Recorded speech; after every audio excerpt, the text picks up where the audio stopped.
Hi, I'm Pastor Marty. If you're new to my channel, welcome.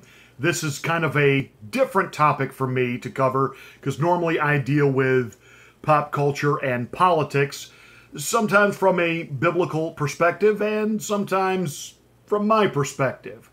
But today, I really felt led that I was to give you my story concerning a wellness journey that I believe the Lord has me on right now. Let me just give you a little bit of background information. I'm 51 years old. I've been married to the same wonderful woman for 26 years. I have 4 adult children. 2 are serving the Lord in full-time ministry. 1 in the state of Florida, 1 on her way to the state of California. My youngest daughter is a college student in the state of Florida playing volleyball for a Christian college. And one of my sons is serving the United States in the U.S. Navy. Right now he is stationed abroad and will be returning stateside in just a few weeks to begin his academic journey with the Navy at Annapolis. When I turned the age of 50, beginning a brand new ministry here in the state of Ohio. As I said, I've been in full-time vocational ministry going on 28 years. I have served in pastoral ministry in New York, Florida, and now currently here in Ohio. When I turned 50, it was like my whole body turned against me. I had always been, well, I can't say always. I have to back that up. For about the past 20 years, I have been overweight. Now, if you see pictures of me from high school, I was skinny as a rail. I think my waist size was about 32 when I was in college or in high school. My weight was about 150 pounds or so, maybe lighter than that. Got into college. I was even thinner in college. And once I got out of college, I put on a few pounds, but, I was staying right about a 36, 38-inch waist and got married and life began. And one of the things I enjoyed doing was eating. And it wasn't so much all of the foods I ate, it was the bad timing of when I ate. Because there's something about being in ministry, we eat. All the things we preach against, and yet the Bible does have a thing or two to say about gluttony, yet we never seem to quite get around to that. So it was what I ate. When I got to be 50 years old, the first thing that I noticed happening was having a hard time reading. Now, when you make your living as I do, speaking, I preach, I teach, I do radio. I've been involved with radio since I was 13, and I've done every genre of radio you can think of. I've done lots of Christian radio, obviously, religious programming, obviously. I've also done oldies DJ, pop top 40 DJing. I've done talk radio, still doing talk radio. So I have to read a lot, and I enjoy reading. And I noticed I was having a hard time when I was speaking, in particular preaching, reading my Bible. And I was stumbling over words, and I know some of my congregation had to be looking at me like, he does read the Bible, right? I mean, he doesn't know what that's supposed to say. And I was complaining about the lighting and this and that. And finally, my wife said, stop complaining about the lighting. It's your eyes. So, off to the eye doctor I went and had to get a prescription for readers. And but my long distance vision was perfect. Well, got into this year, actually 2018, and it was the month of November, and I was sitting here doing some work, and I could feel my heart just racing, and I could feel constriction in my arms, and I have to be quite honest, I thought I was having a heart attack. I drove myself to the emergency room, and of course they ran EKGs and all kinds of tests on me, and I was diagnosed with high blood pressure. Runs in my family, so I did what the doctor told me. I took the prescription I was given, and in the month of December, I did something. I pulled a muscle or something in my left leg, and I was in excruciating pain, not for days, not for weeks, but for months. Unbelievable pain. Now, I had been raised in a home. My mom and dad loved me, but my mom and dad weren't the kind of people that tolerated a lot of excuses or whining or complaining. And that has served me well in life and in ministry. I went to a college where I had to work my way through college. And if the college helped you get your off-campus employment, the college had a motto: you better crawl in before you call in. And I take my work ethic very, very seriously. So I was used to and had been trained, if you're not feeling well, work anyway. If you hurt, work through it. I played sports in high school. I have coached sports on the high school varsity level. And, you know, I have trained players. Work through it. Work through it. With my own kids, they have all been active in sports. Work through it. Work through it. Then came the day that I realized something was off with me. I was drinking incessantly. And I have always been somebody that likes having a good cold beverage around. No, not those kind of beverages. But you can tell by the paraphernalia on the wall. I like Coca-Cola. I like the history of it, the nostalgia of it. I've always enjoyed those things. And so, you know, it wasn't uncommon for me to have a couple, 3 Coca-Colas a day, you know, a cup of coffee in the morning, iced tea, lemonade. And yes, I did drink water, but, you know, obviously I preferred other things. Well, then I began to notice, man, I am drinking a lot. And I was urinating a lot. And for the past few years, it was not uncommon for me to get up at least once during the night to have to urinate. And I would watch those same TV commercials that you see that talk about, are you getting up in the middle of the night to urinate? And I would just crack a joke. Well, I would hope so, otherwise I'm wetting the bed. And I just thought it was one of those things that came with getting older. And then I got to the place where literally every 30 minutes I was having to go to the bathroom. Getting up 2, 3, sometimes 4 times in the night to sleep. And I can remember if I could get 3 hours of uninterrupted sleep, I thought that was like, man, I felt like $1 million. And people couldn't understand, how can you go on like 4 or 5 hours sleep? Well, if I can get a 3-hour block in there where it's uninterrupted, I felt great. But then I wasn't even getting that block anymore. And when you are waking up literally every hour on the hour and having to go to the bathroom, even if you get 8 hours of sleep, you haven't really gotten 8 hours of sleep. And my wife is a registered nurse, and she knew what was going on with me, but she also knows me. I had to hear it from someone, not her. So I made an appointment, and I had been doing some reading, and you know, there are all these reasons why you could have frequent urination. Of course, you know, they talked about there could be prostate issues. It could just be your bladder is weak and untrained, and type 2 diabetes was in there. But of course, I didn't want that, and didn't want to hear that, and didn't want to receive that.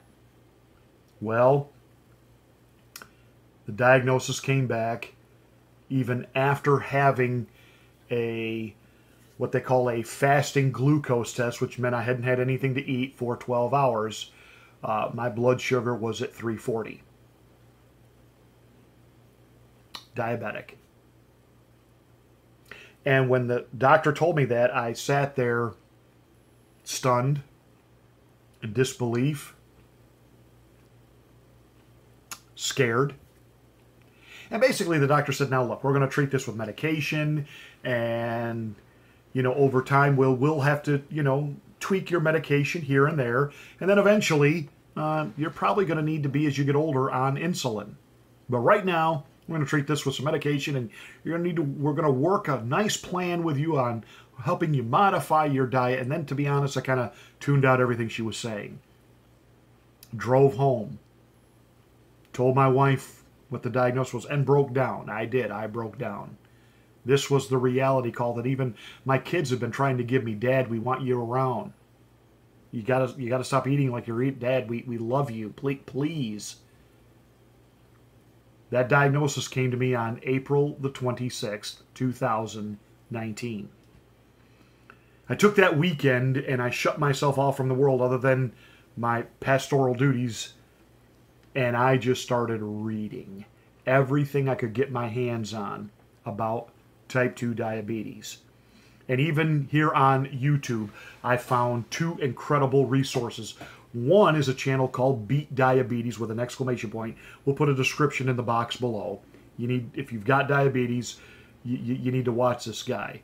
Now, I'll just be honest, and someday I hope to get to meet him. He's a little quirky, but he's kind of a cool quirky. I like the way he does his videos. I really, really do. And he was a tremendous amount of help to me. And Dr. Fung, F-U-N-G, Dr. Fung. And what I gleaned from these two resources here on YouTube, and it made complete, total, perfect sense to me. What I had was a dietary problem. Therefore, it needed a dietary treatment, not more meds. Now, let me pause right here. I am not a doctor. I am not giving you medical advice. I'm telling you my story. And I got radical. I had a follow-up doctor's appointment a week later, and I told her I would only be taking what she prescribed for me once a day. She wanted to put me on something else because she noticed something. Oh, your liver. Well, I found out that the medication she had put me on and the high blood pressure medication also affects the liver. So again, and she's only doing what she's been trained, but let's get real here. The pharmaceutical companies and the medical industry, and that's what it is, it's an industry, they're not about the cure. There's no money in the cure. The money is in the comeback. And I decided I was going to go natural. And I got radical immediately. I mean, I made a complete and total dietary change. Lots of water. Now, you've probably seen a couple of my videos where here and there you'll see me take a sip or two of Coke Zero. And I know, before you send me all the comments on, don't drink that, I have that occasionally, and that's a little reward for myself. Relax, relax, relax. Let me tell you where I'm at now. In November of 2018, I weighed 308 pounds. My waist size was 48. By April, I was at type 2 diabetes. Blood sugar, even after fasting, over 300. My A1C was at 10. It's now June. I have followed a GPS diet. No grain, no potatoes, which means starches, no sugar. I eat very small little meals. I eat, I would call it a healthy breakfast. And I do not eat anything after 8 p.m. Nothing. Not a snack, nothing. And one day a week, I fast. And Dr. Fung is very big on fasting. You need to read his materials, watch his videos. Here it is, June 2019. And my blood sugar right now ranges every day between 90 and 100. That's my fasting blood sugar. And even after I eat, within 90 minutes of eating, my blood sugar is back at 90 to 100. No medication. I take no medication for my diabetes. Haven't for a couple of months. I quit the medication a week after I was on the medication. Again, I'm not a doctor. I'm telling you my story. It was a dietary sickness. Diet was what was going to cure it. You know, God really has given us a lot of the resources that we need to take care of ourselves. We just have to be smart. Not only is my blood sugar now below even pre-diabetes, and has been that way now for 2 solid months. Since November, my weight in November was 308. Now, I had started losing weight even before my diabetes diagnosis, but when you're urinating a lot, as of today, June the 15th, 2019. I officially weigh in at 258 pounds. I've lost 50 pounds. I was a size 48 waist in December. Today I had to go to the store. The past couple of months, I have had to buy what I call 2 pair of pants that I can wear as my waistline declines. I've taken some of my more expensive suits, etc., in to be retailored, and now I'm getting to where I can't even do that because as of today, my waist has gone from a 48 to a 40. I was a XXX size shirt. I didn't always like to buy them, so I would put a XX shirt on because that would make me feel better that I'm not as big as somebody who needs a XXX. But there were obviously only like 2 shelves I could shop in the typical department store that had anything that could remotely fit me. Otherwise, I had to go to the big and tall store. Well, we just call it what it is, the fat man shop. And by the way, don't send me any comments about you can't make body shame jokes. Fat people can talk about other fat people. It's okay. Relax. Breathe in, breathe out, wax on, wax off. You'll be fine. I'm now able to shop in the regular section of the men's clothing department. And I can't even tell you what that feels like. Oh, by the way, my shirt size is no longer XXX, XX, or extra large. It's now large. The pain in my knee, gone. None. Well, it's not carrying all that, having to sport all that weight anymore.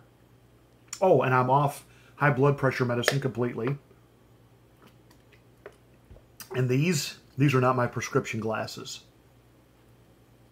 These are over-the-counter, low-grade readers that I bought at Walgreens that I wear, not to read with, but when I do videos or work on the computer, it helps to protect my eyes because my vision is almost 20/20 again.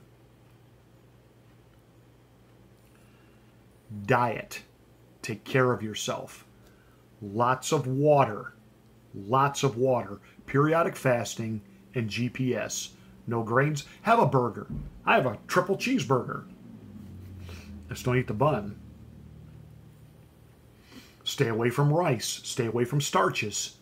Know that certain kinds of fruit are going to spike your blood sugar. But I still have about that much orange juice every couple of days because I like my vitamin C. And I like to get it through orange juice. Periodically, I eat an apple. Why? Because it's good for your liver. But it does that acidity of an apple or an orange. It's sugar in your bloodstream. You got to know yourself. You got to know you better than your doctor knows you. Be smart. Take care of yourself. And you can beat diabetes. That's it. Thanks so much for watching. Hope this was a help to you. Hope this was a blessing for somebody out there. And remember, you are the only you. Take care of you.